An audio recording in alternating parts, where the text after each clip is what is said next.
आज 26 दिसंबर 2025 है, जुमे का दिन, और कल यानी क्रिसमस पर एक नई बॉलीवुड फिल्म रिलीज हुई है, तू मेरी मैं तेरा तू मेरी। जी बिल्कुल, एक रोमांटिक कॉमेडी। हाँ, एक रोमांटिक कॉमेडी। और ये एक ऐसा जॉनर है जिसके बारे में काफी बातें हो रही हैं कि क्या ये अभी भी बड़ी स्क्रीन पर चल सकता है या नहीं। और इस फिल्म के कंधों पर बोझ भी बहुत है। बहुत ज्यादा। एक तो कार्तिक आर्यन की वापसी है, फिर धर्मा प्रोडक्शंस जैसा बड़ा नाम। और ऊपर से क्रिसमस की छुट्टियों का दबाव। बिल्कुल।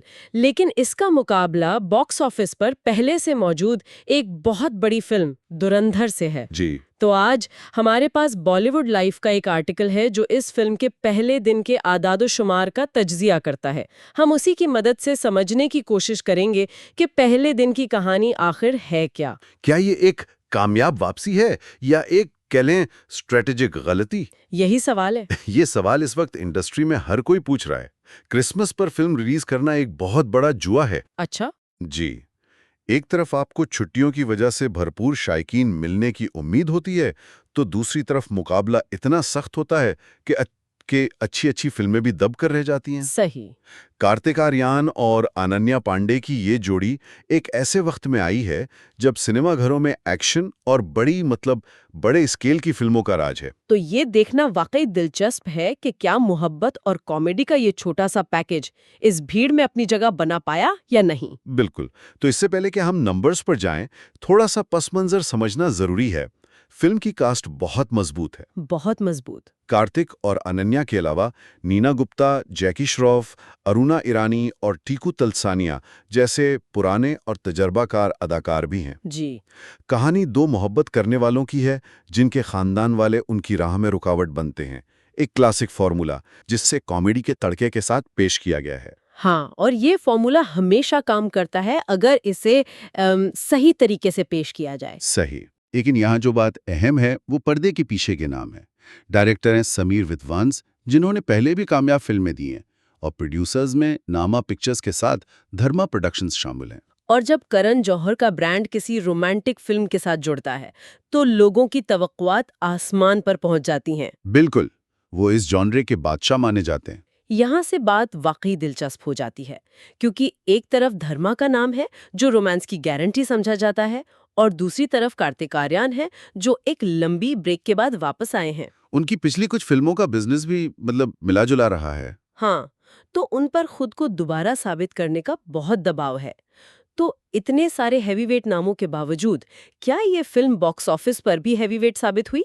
पहले दिन की कहानी क्या है? पहले दिन की कहानी बहुत दिलचस्प है और उसके दो बिल्कुल मुख्तलिफ रुख है। अच्छा। आर्टिकल के मुताबिक फिल्म ने पहले दिन यानी जुमेरात को हिंदुस्तान में तकरीबन 7.5 करोड़ रुपए का बिजनेस किया है। 7.5 करोड़? जी। अब पहली नजर में ये नंबर बहुत बड़ा नहीं लगता, खासतौर पर क्रिसमस की छुट्टी के दिन। कई लोग इसे तवक्को से कम कह रहे हैं। अच्छा, ये बात मेरी समझ से थोड़ी बाहर है। अगर तवक्कुआत ज्यादा थीं, तो 7.5 करोड़ को एक मुनासिब आगाज क्यों कहा जा रहा है? नाकाम क्यों नहीं? इस नंबर के पीछे क्या छुपा है? उसके पीछे छुपी है एडवांस बुकिंग की ताकत। ओके। फिल्म ने रिलीज से पहले ही एडवांस बुकिंग में तकरीबन 4 करोड़ 28 लाख रुपए कमा लिए थे। 4 करोड़ से ज्यादा सिर्फ एडवांस बुकिंग में? जी, 4 करोड़ 28 लाख। अब अगर आप हिसाब लगाएं तो ये पहले दिन की कुल कमाई का तकरीबन 57% बनता है। निस्फ से भी ज्यादा? बिल्कुल। इसका मतलब ये है कि आधे से ज्यादा बिजनेस तो फिल्म के पर्दे पर चलने से पहले ही हो चुका था। वाह। ये खालिस्तन कार्तिक आर्यन की फैन फॉलोइंग, उनकी वापसी के तजस्सुस और धर्मा के ब्रांड की वजह से था। ये स्टार पावर का कमाल था। तो आप ये कह रहे हैं कि पहले दिन की कमाई की कहानी के दो हिस्से हैं। पहला हिस्सा जो आधे से ज्यादा है वो स्टार पावर और ब्रांड वैल्यू की वजह से आया। जी। लेकिन असल इम्तिहान तो तब शुरू हुआ जब पहले शो के बाद लोग सिनेमा से बाहर निकले। तो कहानी का दूसरा हिस्सा क्या कहता है? कहानी का दूसरा हिस्सा ज्यादा उम्मीद अफजा है। अगर हम दिन भर सिनेमा घरों में लोगों की तादाद यानी ऑक्यूपेंसी को देखें तो एक वाज़ेह रुझान नजर आता है। कैसा रुझान? सुबह के शोज में हाजिरी सिर्फ 18.18% थी, जो कि काफी ठंडी शुरुआत है। बहुत कम है। लेकिन दोपहर तक ये बढ़कर 38.48% हो गई और शाम के शोज में ये 41.30-36% तक पहुंच गई। अच्छा, तो दिन भर मुसलसल इजाफा होता रहा? जी।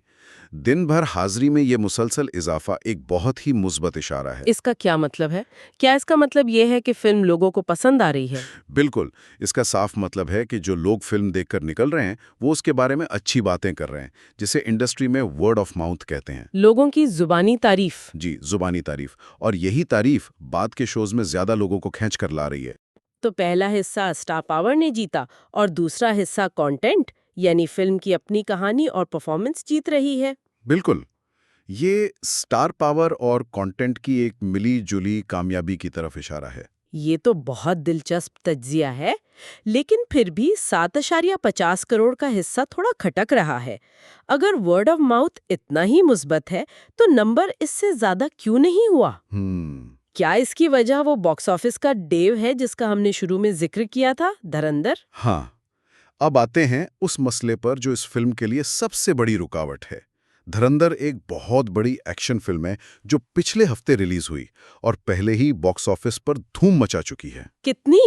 वो एक हफ्ते में 200 करोड़ से ज्यादा का बिजनेस कर चुकी है। ओह! जब एक ऐसी फिल्म सिनेमा घरों पर काबिज हो, तो नई फिल्म के लिए सांस लेना भी मुश्किल हो जाता है। सब कह रहे हैं कि धुरंधर से मुकाबला एक बड़ा चैलेंज है, लेकिन क्या ये भी मुमकिन है कि दो अलग किस्म की फिल्में एक साथ अच्छा बिजनेस कर लें? बिल्कुल। एक एक्शन फिल्म है, दूसरी फैमिली रोम-कॉम। शायद उनकी ऑडियंस ही अलग हो। नजरियाती तौर पर आपकी बात बिल्कुल दुरुस्त है और ऐसा होता भी है। आपको याद है जब गदर 2 और OMG 2 एक साथ रिलीज हुई थीं? हाँ, बिल्कुल।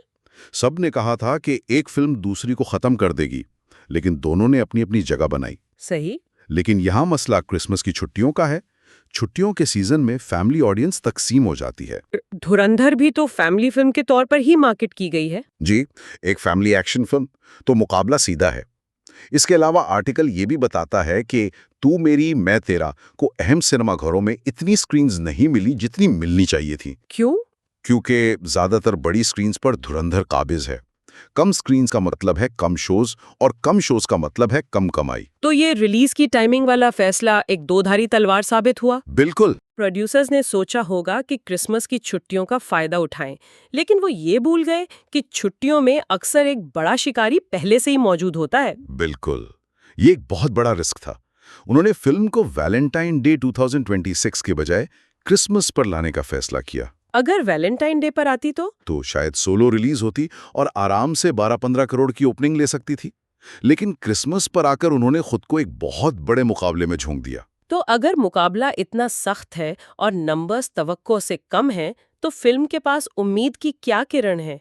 क्या चीज उसे इस मुश्किल से निकाल सकती है? वही चीज जो हमने पहले डिस्कस की, वर्ड ऑफ माउथ। अच्छा। और ये वर्ड ऑफ माउथ आ कहां से रहा है? आर्टिकल के मुताबिक ये आ रहा है फिल्म की मरकजी जोड़ी कार्तिक आर्यन और अनन्या पांडे की केमिस्ट्री से। लोग उनकी जोड़ी को पसंद कर रहे हैं। बहुत ज्यादा। शायकीन इन दोनों की जोड़ी को बेहद पसंद कर रहे हैं।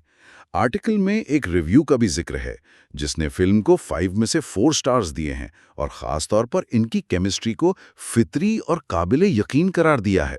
फितरी और काबिले यकीन, ये बहुत बड़े अल्फाज हैं। जी।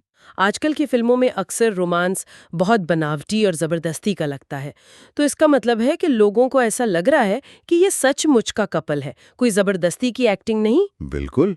और एक रोमांटिक कॉमेडी की कामयाबी का सारा दारोमदार इसी पर होता है। सही। अगर लोगों को हीरो और हीरोइन के दरमियान मोहब्बत महसूस ना हो तो कहानी कितनी ही अच्छी क्यों ना हो, फिल्म दिल में नहीं उतरती। ऐसा लगता है कि डायरेक्टर ने इस पहलू पर बहुत मेहनत की है और वो कामयाब रहे।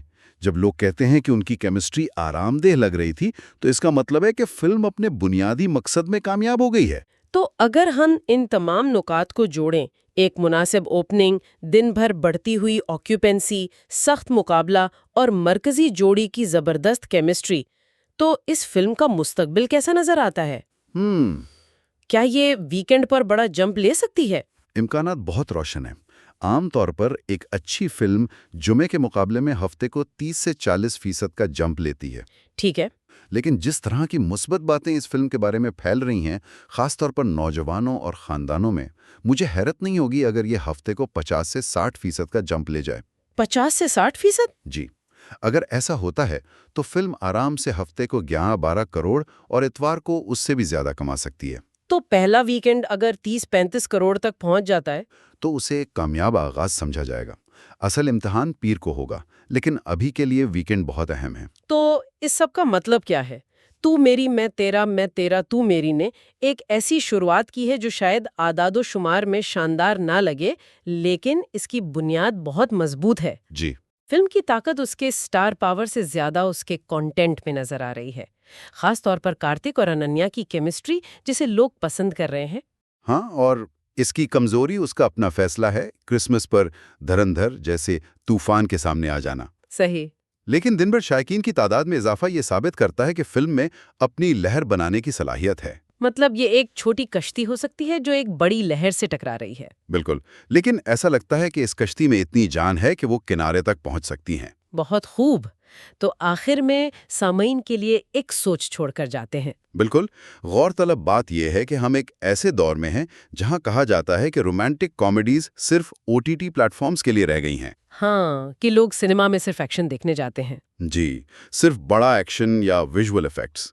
इस फिल्म का मुस्तकबिल सिर्फ उसकी अपनी कामयाबी या नाकामी का फैसला नहीं करेगा, बल्कि ये इस पूरे जॉनरा के लिए एक इम्तिहान है। बहुत अहम बात है। क्या कार्तिक और अनन्या की केमिस्ट्री इतनी ताकतवर साबित होगी कि वो लोगों को ये याद दिला सके कि बड़ी स्क्रीन पर मोहब्बत की एक सादा मज़ाहिया कहानी देखने का तजुर्बा भी किसी एक्शन फिल्म से कम नहीं? और क्या ये फिल्म साबित कर पाएगी कि क्रिसमस सिर्फ एक्शन हीरोज का नहीं, बल्कि मोहब्बत करने वालों का भी हो सकता है? यही सवाल है। इसका जवाब आने वाले दिनों के बॉक्स ऑफिस के आदादो शुमार देंगे, और ये जवाब पूरे बॉलीवुड के लिए बहुत अहम होगा।